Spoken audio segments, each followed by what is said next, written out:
I'd like to start by wishing us all, thanking all the presenters who have gone before me. This has been a wonderful set of talks.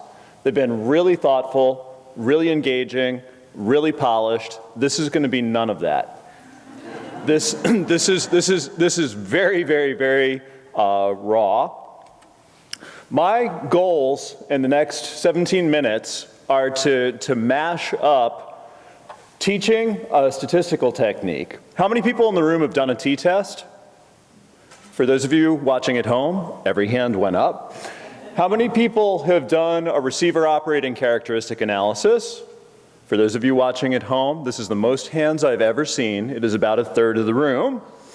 So I'm going to talk about teaching people a technique which has been around for decades. This is military technology that was invented in World War II. But per earlier talks that we heard, how do we get this injected earlier in the training process? The reason that I care is because I actually am a clinical psychologist. I am Ohio number 5634, North Carolina number 3714. Pleased to meet y'all. And so I really think about assessment as a way of trying to understand what's happening with a person and how to make a decision about a person. And this led to an early midlife crisis as I was starting my academic position and trying to get tenure. So during the day, I'm doing research papers. I'm really excited when I get to publish something in psych assessment. And then I'm teaching the graduate assessment class. And then I had to get 1,800 hours of supervised experience after my doctorate to get licensed. And so I'm running to the clinic. And as I'm working with families in the clinic, I'm like, that research paper that I just published in psych assessment has nothing to do with what I'm trying to do with this family. So why would I assign this an assessment class if my research is irrelevant to myself? So ROC is a better way of taking the same data and looking at it in a way that has much stronger application. So how do we teach more people to ROC? And the other thing is thinking about, okay, how do we bring this to scale? How do we have more impact? So I'm going to use a secret technique. I don't know if you've heard of this before. There's a website called Wikipedia. And I've been struggling with this for 3 years. How many people in the room have made an edit on Wikipedia? How many people in the room have had an edit rejected on Wikipedia? So the Association for Psychological Science has for years advocated get your information out onto Wikipedia. It is hard. The people that really know the academics don't know how to edit, and the people that know how to edit don't understand the content, so we have a clash of cultures. My goal in the next 15 minutes is to get you intrigued. I'm going to try to seduce you into clicking on a URL and actually peeking at what we are doing. And my goal is to show that this is possible, and we've learned some ways of organizing it so that we can actually get fewer edits rejected, do this more efficiently. This goes back to Joe's question of, okay, if we really want a fundamental change, if we really want to make this more accessible, weave it into how people, who's going to write the textbook? And I'm thinking maybe it doesn't need to be a textbook. Maybe what we do is we put this out and get it on the web. And my goal at the end of this talk, before you run out of the room and go to lunch, is to have you actually play with your electronics. I want you to grasp your cell phone or your laptop and go to the site. And the undergraduates that I'm working with are like, and how many of you are on Twitter? So a couple hands. So I am begging those of you who are on Twitter to do the hashtag thing and tweet about this as a proof of concept. All right, so what we're looking at here are data. We've got two groups of people, those that have a problem, like depression, and those that don't have depression. So not depressed in green, depressed in blue. We know how to analyze this with a t-test. We could rub this, turn this into a box and whisker plot. What ROC is doing is saying, okay, if a person has a score right here, that red dot, I've clearly had a lot of coffee, it's jumping around. That red dot, do they have depression or do they not have depression? That's the way that I have to roll as a clinician. I get one kid, I can give whatever assessment I want. We look at the score and mom says, so tell me, does he have depression or not? Same data, but it's flipping it around the opposite way of what we're used to, where we sort the groups ahead of time. We already know the answer. So I've drunk the Kool-Aid. I learned about ROC, I heard about it vaguely in graduate school. I learned about it in 2000, published my first paper with it in 2001, and I'm like, the world is a better place if we all played a little ROC. And I got invited to do a paper, a primer, on how would you actually do this, and it's published in the Journal of Pediatric Psychology. So why do this? Well, it's a more clinically relevant technique, and the ROC party is a way of trying to figure out how do we get more people engaged with this, and so this is mashing together the idea of teaching people a statistical technique with a flipped classroom and with distance learning. So in the primer, we have an article, which is, Jessica said, that's a key deliverable for an academic. You really want to have that if you're pre-tenure. But the goal of the article was teaching, not presenting new data findings. And so it was an interesting thing to write because there's a lot of redundancy. I'm showing this is what it looks like with a t-test. This is the same data with a ROC. And it included the syntax in SPSS and R. This actually was the first paper that it's embarrassing to say in this room. This is my first paper trying to use R. And this was a really fun paper to write. Gotten really nice feedback about it, but we can do better. The way that we can do this better is to make a party out of it. So as I'm doing this over and over and over, what my content area of expertise is bipolar disorder and assessment of bipolar disorder, especially in children and adolescents, which has been a train wreck. So we need better assessment here. And as I'm working with this set of methods, I'm like, you know, this isn't just for bipolar disorder. This would help with depression. This would help with ADHD.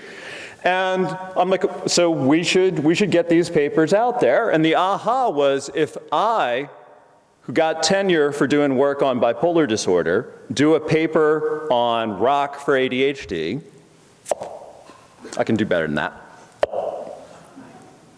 That's nice. One more paper for me, but all the anxiety people aren't going to know about it. If I could get Tom Ollendick to co-author that paper, then he's a big dog in that area, and everyone who looks at assessment of anxiety is like, wow, if Ollendick's doing this, then. So if Jerry Joya, the author of The Brief, is, yes, let's ROC some data looking at head injury, then everyone who's working with trauma is like, well, yeah. So if their team learned the technique, if their postdocs, their graduate students are co-authors on the project and they learn the technique, then we've just taught more people how to fish.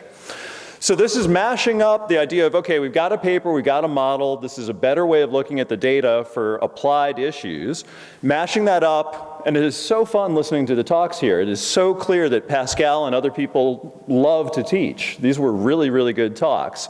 So mashing that up with what we're learning about pedagogy and doing more experiential learning, small group, high structure. So the core ingredients are having sample code, data, annotated figures, and output. We had some of this in the primer. What we did to get ready for the first ROC party was move this online, put it in Dropbox. We also tried using osf.io that Jessica just told us about. Our current iteration is something that you probably have never heard of called Wikiversity, not Wikipedia, Wikiversity. We had an agenda, we had a syllabus, and our audacious goal was to go from, you have never done this before, you have heard vaguely of this technique, to go from twinkle in your eye to methods, results, tables, figures done in 6 touches, 6 meetings together, flipped classroom format where most of the work is happening in between those meetings. I wanted this to be a success experience, so what I did was vet the data ahead of time. It would be embarrassing as heck to invite a big dog to come learn the technique and discover first session in that actually their data won't work for that. So we wanted it to be a success experience. If the data were a good fit and we could get the analyses done, then that increases the chances it'll get presented at a conference, that it'll get into publication. It provides incentives for participation. The graduate students and the postdocs and the junior faculty are like, I could get a publication, I could get a So ROC Party 1, we did in summer of 2014. This was by invitation only. Wanted to have people that we knew would play nice with others and would be on board and okay with it being raw. This is our first time. We had 6 teams, 3 that were actually physically in the same room at the University of North Carolina, 3 that were working with us long distance. What that meant was that our 6 meetings, our classes, had to use technology. We tried Google Hangouts, we tried Skype, we tried WebEx. The technology barely worked. It was painful to fight through. We also figured out ways of being able to share information and work independently, but have it all funnel so that we could see what each other were doing.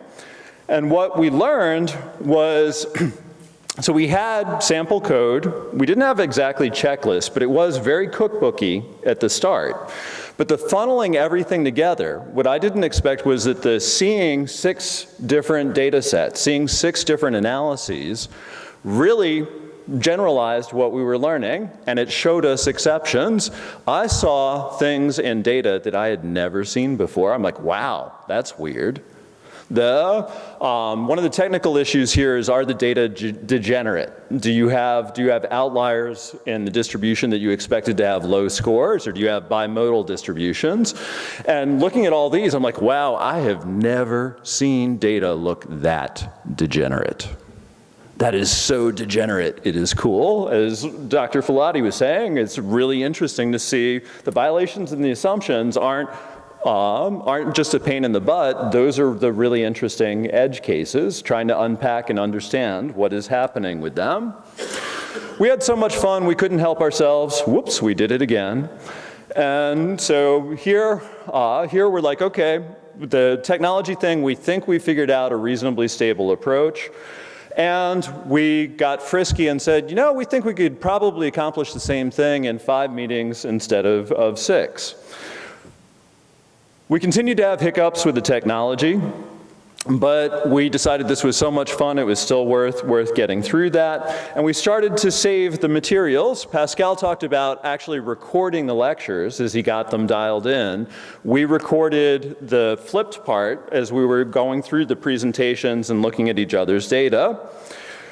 We also hit on a team structure. So our small team, you could have as many as 6 people on a team and probably not dilute the experience, but the team needs to have one rock star, and the rock star is someone that really understands the methods, understands how to check the assumptions, understands how to write it up. You want to have a wingman. The wingman is the understudy, the person who's like, I am ready to rock, but I have never done it before. And so they're doing the analyses too, and they've got the rock star to answer the questions and check and make sure that their things are running right.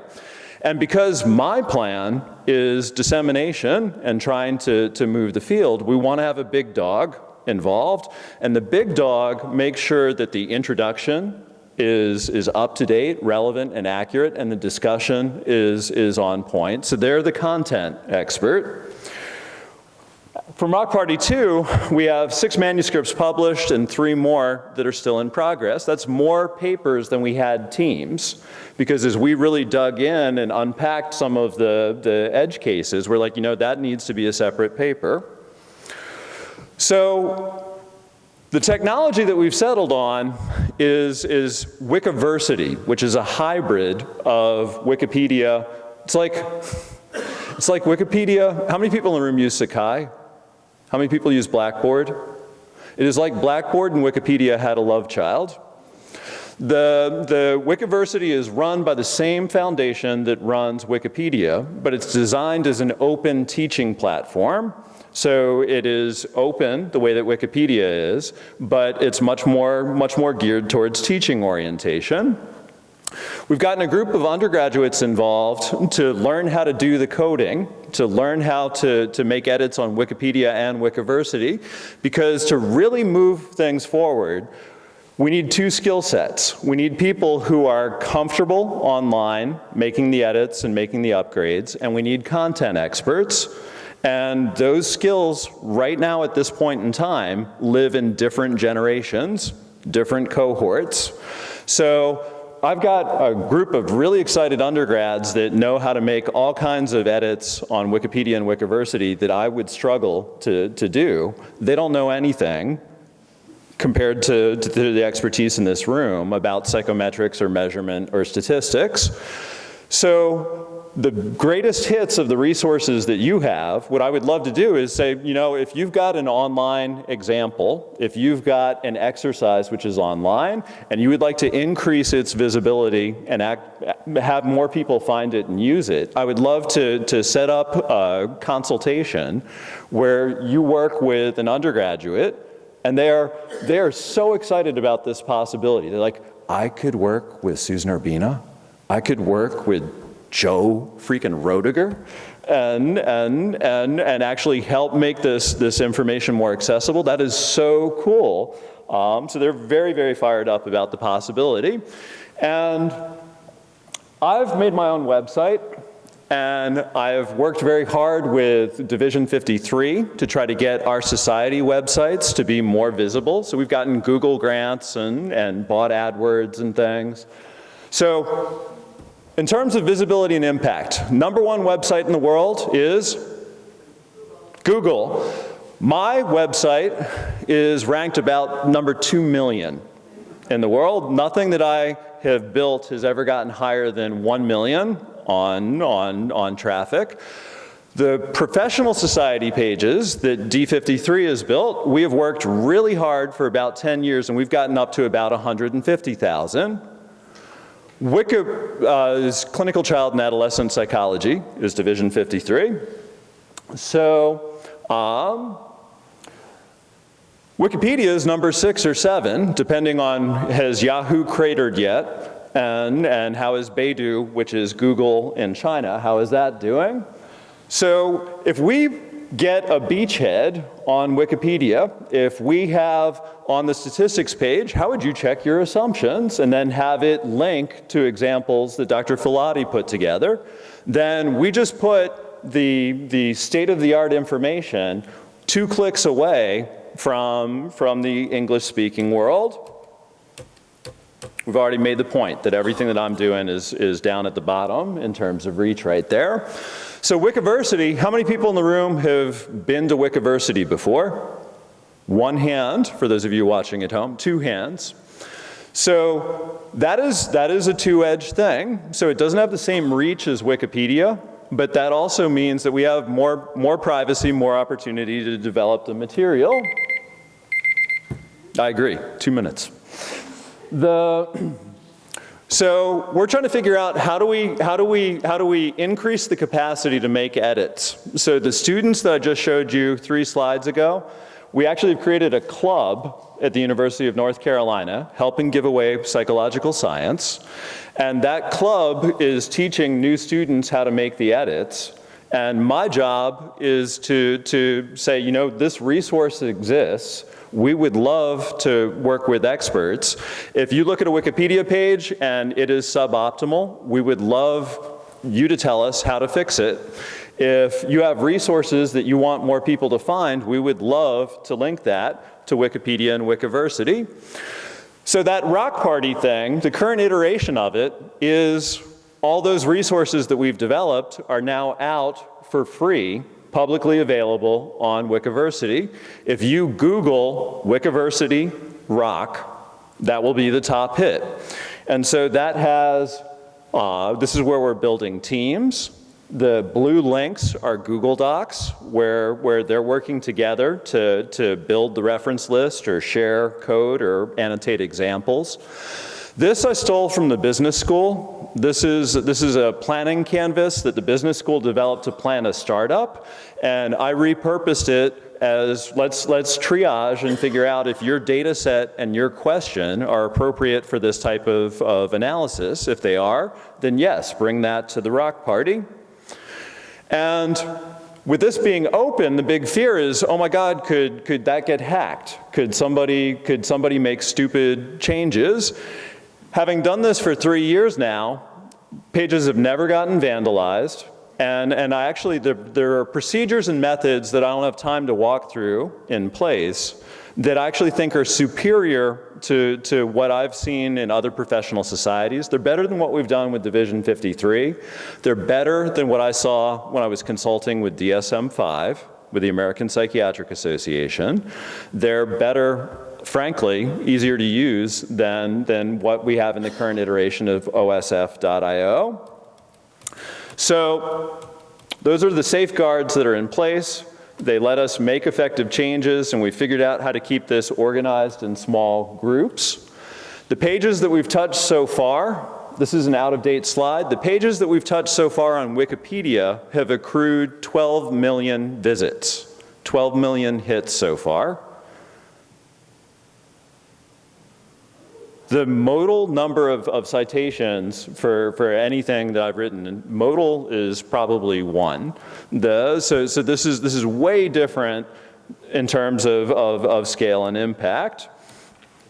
So what you can use right now, any of the content on Wikiversity is out there waiting for you to look at. Any of the teaching techniques that we've talked about, for those of you that teach, I would love to share what have we learned about using Google Docs? What have we learned about using Wikiversity as a teaching tool? The ROC technique itself is something that we've gotten shaved down so you could drop that in as a module in a research design class or a statistics class. What you can add, and this is a graded list for experts in the room that don't have any interest in learning how to do any of this online stuff. You could email suggestions. You could add comments to the comment page. You could learn how to make edits, and if you want someone to teach you how to do that, it's getting easier every 6 months. They're coming out with an upgrade that makes it more WYSIWYG. But the undergrads would be thrilled to do a video consult or carve out half an hour at a conference. What Wikipedia hopes is that we would actually start writing new pages about techniques and methods and classic issues in psychology. What the 6 hands that said, yes, I know how to tweet. The undergrads and HGAPs are like, can you see if you could get them to tweet about this talk or get them to, and so this is the proof of concept thing. Thank you very much.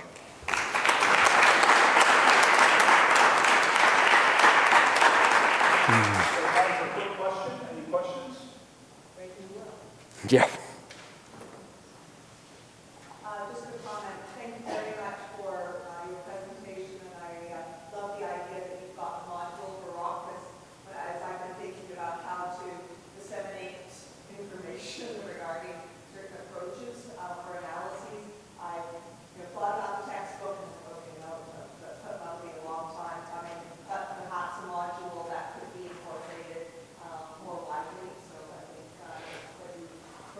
I think that would be phenomenal. That would be such a huge win if people were interested in just, like, as you said, it's a much more bite-sized task.